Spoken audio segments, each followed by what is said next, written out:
Right folks, hello again, welcome back to my channel. Now this video I'm going to describe as a special request. It's a follow-up from my previous video, my spinal cord stimulator journey from chronic pain to hope, that I uploaded just on 3 months ago. And the reason why I know that is because I was back at the Walton Centre Neurological Hospital yesterday for my 3-month update and checkup. So what I'm going to do is talk through some of the key issues and questions that have arisen from my last video.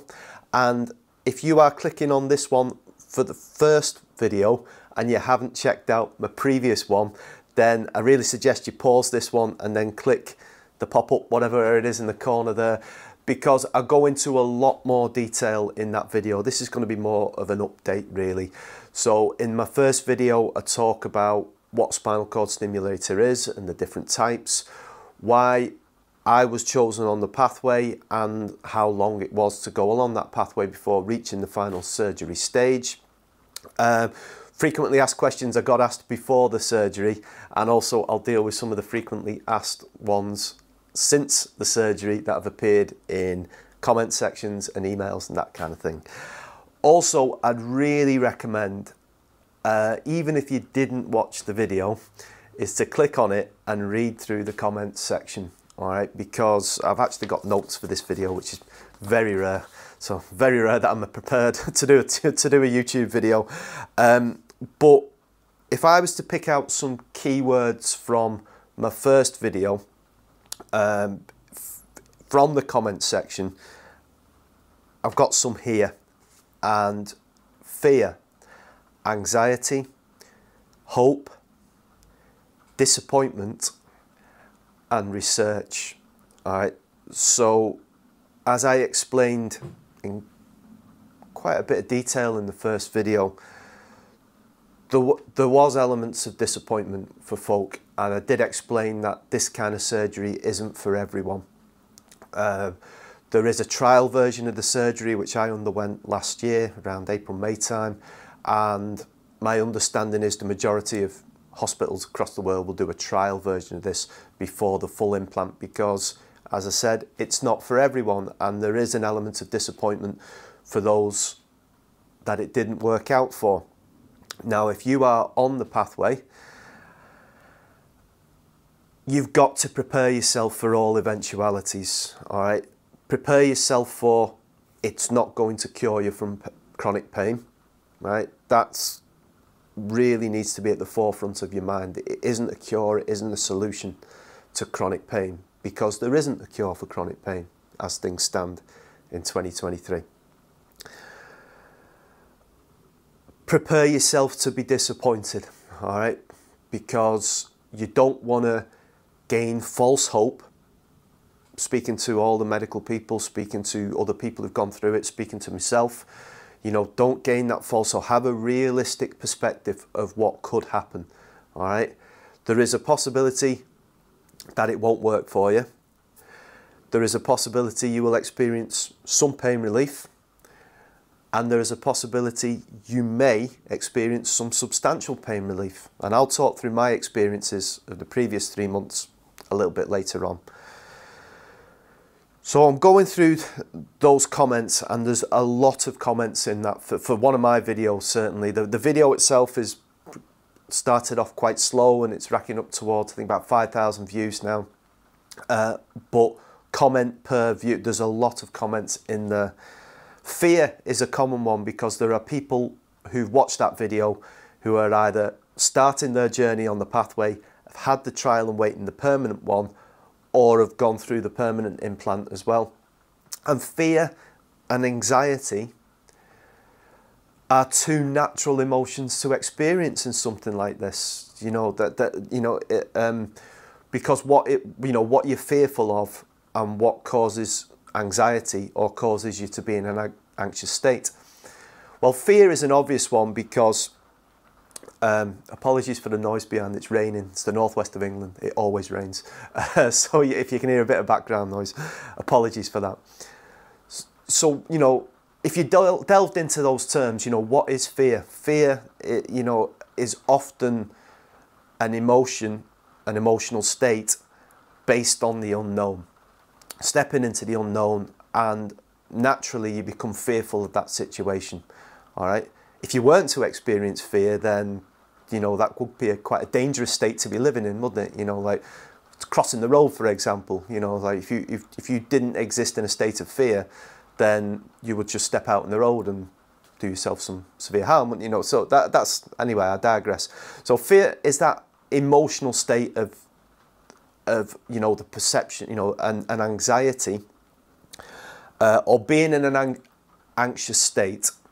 And this is coming from someone who I'll say at this stage, you know, I live at times with crippling anxiety. I live with depression, anxiety, and 5 years ago was diagnosed with post-traumatic stress disorder. So I do believe there's a difference between anxiety and an anxious state. And disclaimer, I should have done this right from the beginning. I am not speaking as a medical person, all right? I am only speaking as a patient, as someone who's been through a whole series of medical procedures and support for my physical and mental health in the last 5.5 years. So I am only talking from my own personal perspectives. I am not speaking on behalf of the medical profession. So don't take anything I say here as gospel. You know, if you are unsure of anything, please consult the medical profession. All right, you know, your GP, consultant, etc. All right, back to that. So back to anxiety and anxious state. Being in a state of an anxious state, my description of it is like a fear of the perception of the unknown, or fearful of what might happen. That causes you to be in that kind of state of anxious state. All right, anxiety I think is a little bit deeper than that. But if you have been selected to go on the trial version of the spinal cord stimulator, or you are awaiting the full implant, fear and the state of anxiousness are surely two common emotions, thoughts, feelings you're going to be experiencing. All right. Hope, disappointment, which I've obviously just dealt with, and research. There's a lot of people who clicked on my first video because they are researching spinal cord stimulators. My understanding from interactions with yourselves via the comment section, emails, personal messages, that kind of thing, is this procedure is a lot more commonplace in the US for different conditions. Some that got in touch saying where I had the implant, the surgeon, the hospital wouldn't, you know, because mine is in the very top, well, the second vertebrae down in my neck, and there's certain hospitals that won't do that. That was an interaction I had with someone in the US recently over, I think it was in Florida, sorry. So I can't speak on behalf of other countries on their medical practices. I can only relate to my experience at the neurological hospital that I'm under the care of, which is the Walton Centre in Liverpool. So, you know, people are coming on to do their research, and I hope they found my first video and hope they found this video useful as well, because, you know, as I think I related in the first video, there's very little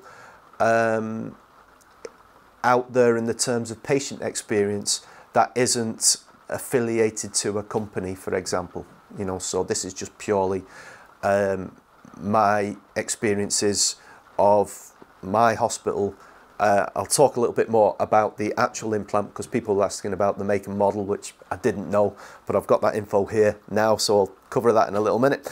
And also hope, which again is a thought, an emotion, a feeling that, of course, if you've had an interaction with a consultant who believes they can help you and help relieve some of that chronic pain, then that does offer hope. You know, I've been managing that situation for 5 years, I've had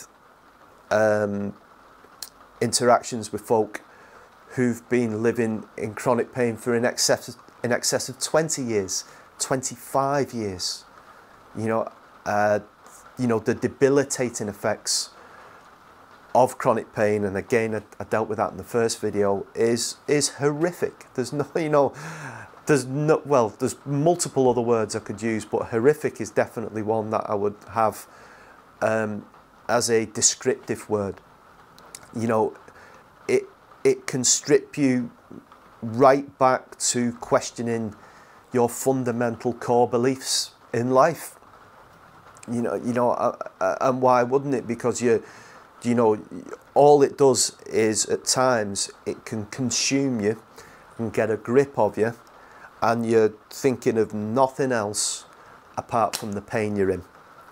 And no amount of, you know, some of the strongest medication at best can take the edge off it. And by taking the edge off it, you then have to live with the side effects of those very strong medications, you know, and you have to strike a balance in your life in what you're prepared to put up with, both as side effects and of pain levels. So when you sit down with someone, and I sat down with Dr. Sharma in February 2020, and he put this concept, this idea to me of a spinal cord stimulator, of which I had heard nothing about previously, and talked about, you know, how it works, the potential benefits. I left with hope, you know, not unrealistic hope, you know, a sense of realism that, you know, could this work for me? And that, you know, helped to shape my mindset a little bit more in a slightly positive way. You know, I will deal with this in future videos in another time. Now is not the time to be discussing other things I'd like to talk about at some point in regards to mental health. But when you're having to live with post-traumatic stress disorder, when you are living with depression, anxiety, that all feeds into the chronic pain, and the chronic pain feeds off them. It's like the little demons talking into your ear, over your shoulder. A horrendous, you know, situation. And I never describe living with depression or PTSD. I never describe it as battling depression.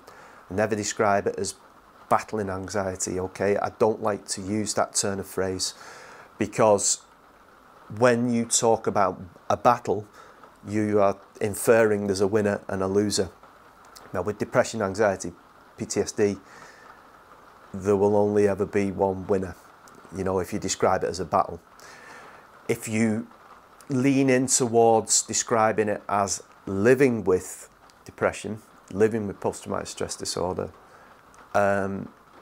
it's only a very subtle change of words, but for me that helps align my mindset a little bit, that there are going to be times that it gets the better of you, the times when chronic pain, frequent times when chronic pain get the better of you, but you learn, and hopefully learn, to manage situations to live with it, not battle it. All right? And the spinal cord stimulator becomes one of those additional tools in helping you with coping mechanisms to live with it. Okay? Remember, go back to what I say, I don't think it's the answer. All right? It won't cure you from chronic pain, but let me talk a little bit about how I've been managing with it since I had the surgery 3 months ago. All right, because there's the one that says managing expectations. Okay, so as I explained in the first video, how the Walton Centre work, they do not switch the device on for 2 weeks. So you have the surgery, allows you to heal for some post-operative pain, and then they switch the device on, and then it becomes a case. It's still very much, I'm going to describe it in its infancy for me, in its early stages. They then started me on a program of different settings and frequencies over a course of 3 days, and then you adjust onto the next one, onto the next one, and you do like a pain diary, if you like, to see how it's affecting your pain levels, whether there's a reduction, whether it's gone back to its original pain, and that uses the remote control. So hang on, if I switch it on, I'll show you. You've got a right. So my setting currently is 1.7. All right. So there's 5 levels and 5 frequencies, sorry, and 7 different levels. So you've got potentially with this device 35 different settings. So I started off and they try and align it close to the data that you had from your trial surgery. So they don't do it completely on it, but they build up towards that. So I started off on my first program, and it's probably worth me telling you, because you might have the same device, or you're about to have the same device implanted. When I say, for example, 1.7, that might be a different program for you, because they put different programs onto different numbers. All right, so when I say 1.7 for me, it might be a different program for you. But I started at 1.3 and I came home. It might take a few hours for it to take effect, and I didn't feel any different. All right, that's, you know, that's it felt the same. Prior to going into the surgery, I was probably at one of my lowest ebbs in terms of the chronic pain levels. I was in constant, insufferable, on fire nerve pain. So that's what, you know, like if you know, maybe what, you know, I've been told I'm very good, and I think that's from 25 years of being a school teacher, of putting on the mask, you know, as a lot of chronic pain sufferers do, and you pretend you're all right, because if you catch up with friends you haven't seen for a while, you catch up with family members, you know, how are you? Oh, I'm all right, I'm doing okay. You know, you don't jump feet first into, you have no idea how bad things are, you know. That's, and I'm being open about this now because it's important that I am. And I'm absolutely convinced chronic pain sufferers watching this, that few sentences I've just related will completely resonate with you. So the first setting that was on, no different. So 3 days with that. Next one, not really happening. It wasn't until I got to the third setting, sorry, I thought, that feels a bit different. That feels a bit better. All right. And then over the course of the next few weeks, I got to a setting where I clearly felt a reduction in pain. Clear, you know, like a difference, a real difference, which was, I need to be careful, just give me 1 sec. Which was, you know, it was incredible in a lot of ways. You know, it was, I don't have, I'll come back to it a bit later, I don't have the words at the moment. When I could feel it making a real difference, it goes back to that word of hope, I suppose, you know, and yes, this was definitely starting to benefit me. How so? How did, you know, did it benefit me? I started to, excuse the rain, experience what I would describe as proper sleep, and which I hadn't experienced for over 5 years. You know, I would describe going to bed as trying to rest, not sleeping. And going back to the mental health stuff I was talking before, you know, the lack of sleep, how that can affect your state of mind. You know, I call it the, you know, the triangle I talk about is sleep, state of mind, feeling productivity, being a person. And it only takes one of them to drop out or to be disrupted for it to affect the other two, without a shadow of a doubt. All right, again, this is not a thing I've been told medically, this is just my experience. So not sleeping has an extremely negative effect on your mental state, which then affects you as a person, your productivity, the way you live your life. Regaining that sense of gaining, you know, of proper resting, REM sleep, certainly made me feel more productive, feel like I could do more things, feel like I could be better in here in the workshop. The state of mind's a different one that will be dealt with in future videos, because, you know, a reduction in chronic pain doesn't necessarily mean a healing process of your mental health, shall we say. All right, and I'll come. It would take me too long to go into that one. I'll deal with that one, hopefully in future content. So yeah, I could feel this reduction, the real burning hot poker sensation, the worst of it. I could feel cooling, you know, it wasn't as severe. All right. I then went on to the next series of levels, and the pain returned. The chronic, the you know, the worst of it returned. So I was unsure what to do, you know, because I was meant to be doing 3 days. So I contacted the Walton Centre and spoke to the specialists, to the, you know, advanced nurse practitioners, those people who monitor you. And because I'd had some difficulties post-surgery, I contracted an infection. It was nothing to do with the surgery, by the way. It was a bowel infection, unfortunately, and my body couldn't fight it, and I ended up in hospital on antibiotic drips and stuff. So, but I say that was nothing to do with the surgery. It was just bad luck. So, you know, I was quite washed out, if you like. You know, when I'd done the video, I was, you know, I'd been in hospital for a week.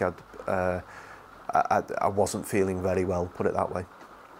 So they suggested going back to the setting where I was gaining the most benefit and keep on that for the time being. Said we can always revisit your programs, your settings, your changes in the future. So that's what I did. In terms of my review yesterday, I had to talk. You talk arbitrary figures. They talk about numbers and pain and reduction, and it's really difficult. You know, chronic pain sufferers will know this, but to put a number on things, you know, when they talk about the 1 to 10, 10 being your basic, you know, like you just incoherent pain, pass out pain, I call it, you know. But if I was to put a figure on it, in my 3 months leading up to my review yesterday, I think I've experienced a 30 to 40% reduction from that worst pass out chronic pain. I feel it's more manageable at the moment, and I feel I can sleep, which 5 years previous to this, and I'm being completely honest with you here, wasn't happening. It was not happening. All right, which is, you know, when you look back on it, I feel like I am almost catching up on 5 years worth of lost sleep. That's how much of an impact it's having on me. So I thought it was important for me to share that, you know. The review, when I sat down and talked them through, they were, I know for the company, and I'll come to the make and manufacturer at the moment, that their aspirations and expectations are higher than that, but it's still very much early days. You know, that, you know, I am 3 months into a lifetime implant. You know, I turned 48 last week. Was last week, yeah. So, you know, I know this is with me for life, you know, and this will help me to manage my, hopefully help me to manage my condition a bit better. But I've got to manage my expectations as well. So the next I have another review in 3 months' time. I am going to stay where I'm at the moment, and then I'm going to leave that for another 3 to 4 weeks, and then I'm going to look at the possibility of some other programs that they explain to me. All right. So I hope, you know, that is, I've been able to relate. Nearly lost my way a little bit. I got a little bit upset. I hope I've been able to relate my experiences of these last 3 months, with a few little caveats thrown in, coherently to you. Some of the questions that have cropped up that I will deal with. The company, the manufacturer, is Nevro. Nevro. This is my charging pad, and that is my power bank, if you want to call it that, really. Right. And I didn't know the model number at all. I had to dig out the paperwork. Is the IPG2500. All right, so that is the manufacturer, and that is the model number. Okay, you've seen my my remote control. The program, they explained it to me. The program that because let me go back one step here. When I switched from one level to another, because next one I've got is charging up. Now you see me with Pam in my previous video charging up for the first time. It's a bit surreal, you know, doing that, and you have to work into your timetable of a day, if you like. You've got to think about charging up. You know, that's, you know, like you charge your phone up. You know, that's so you can't like let it go, because if you let the battery die out, I haven't done it, you know, like, but I presume you would know about it, and you'd know about it pretty quickly as well. So you have to have that kind of timetable in your head, like, you know, you have your tea, as we say up in the north, your dinner. So you've got to think of that. It's a bit surreal, but it's, you know, it takes a bit of getting used to. When I switched to another program, and the one where the pain went back up to pre-surgery levels, the battery was actually dying a lot. Dying's not the right term. The battery was actually dropping down a lot quicker, and I was having to charge myself up every night. The level that I'm on, I can get away with every other night, possibly every third night, which is, you know, which is good, you know. And it was explained to me yesterday. The reason being is it's the current setting I'm on. It's not a constant feed, if you like. It's a pulse. Now I can't feel any of this. This is the ultra high frequency type of implant, not the paresthesia one, not like the TENS type feeling one. Again, explained that in the first video. So it's a pulse with a delay, you know, in between, and then you know, another pulse, and that's what's brought my pain levels down, as I say, 30 to 40%. So because of that program that I'm on, it doesn't use as much power, and so it doesn't use as much battery, so I don't have to charge myself up as frequently. If I'm going to move on to a different program, one of the ones they want me to try at some point is they can put me on the same program, but the actual delay the timing in between. So say it's a minute, they can have the same program, but there's a 30-second delay, and that might help to reduce the pain levels even further. All right, fascinating stuff, by the way. You know, it really was.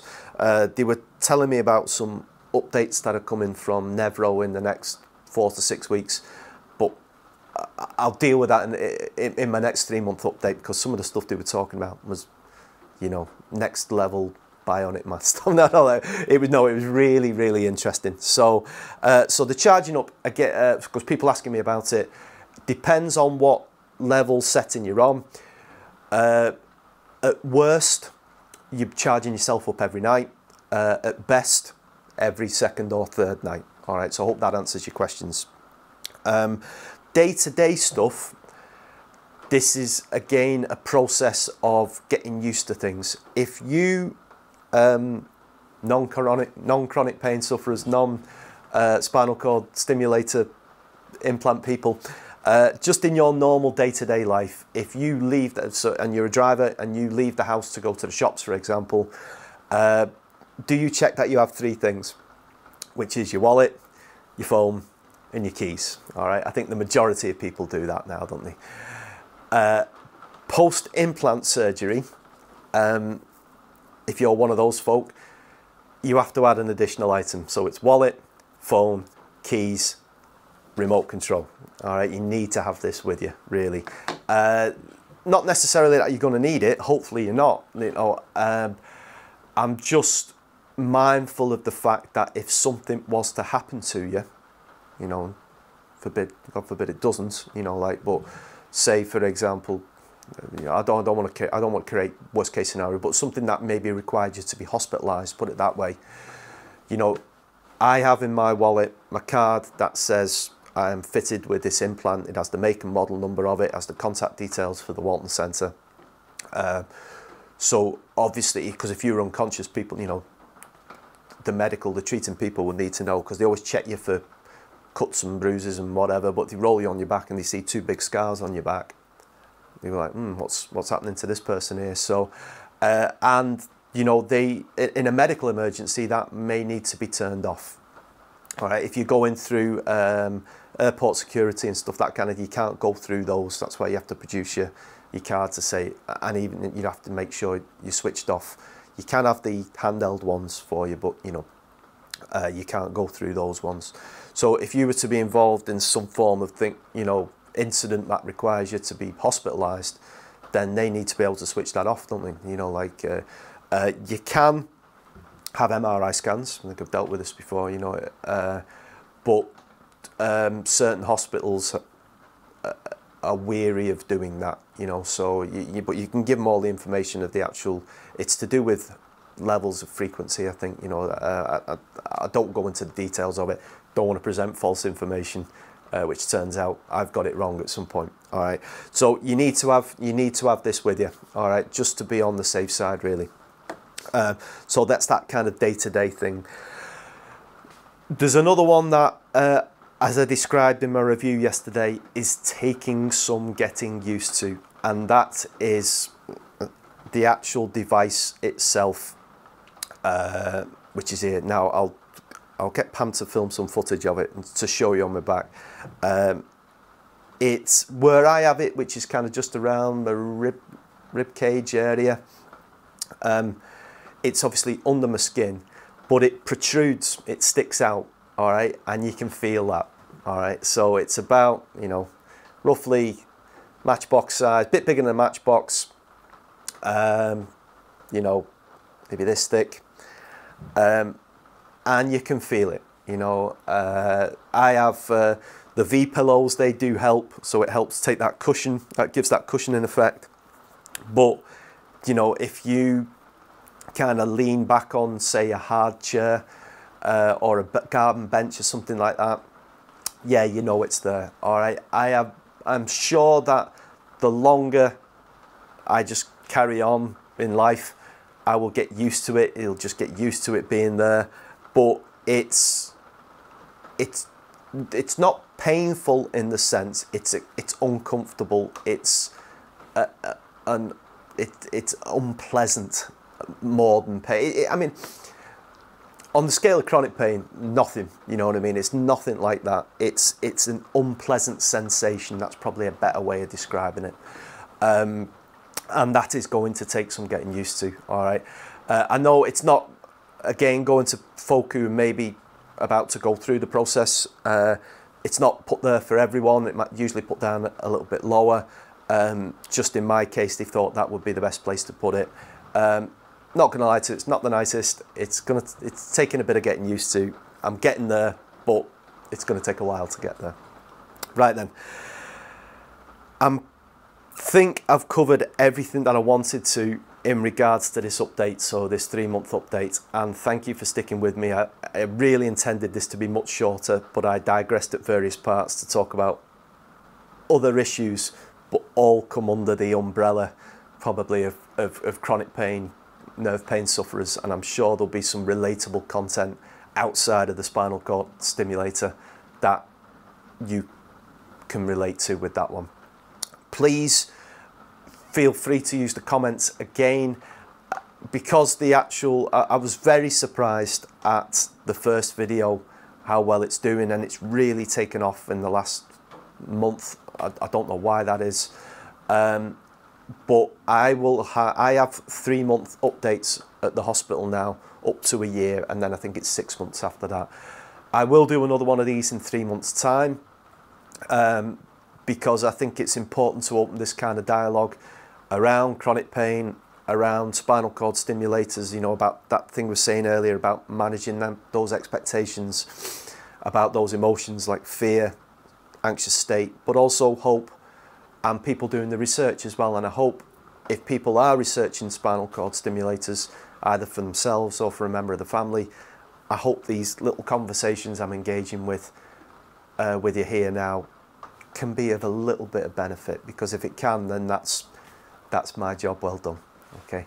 All right, folks, thanks for sticking with me on this one. You know, I hope it's been helpful in 1 or 2 ways to you. You know, as ever, you know, take care and look after yourselves, and I'll see you soon. Thanks for watching.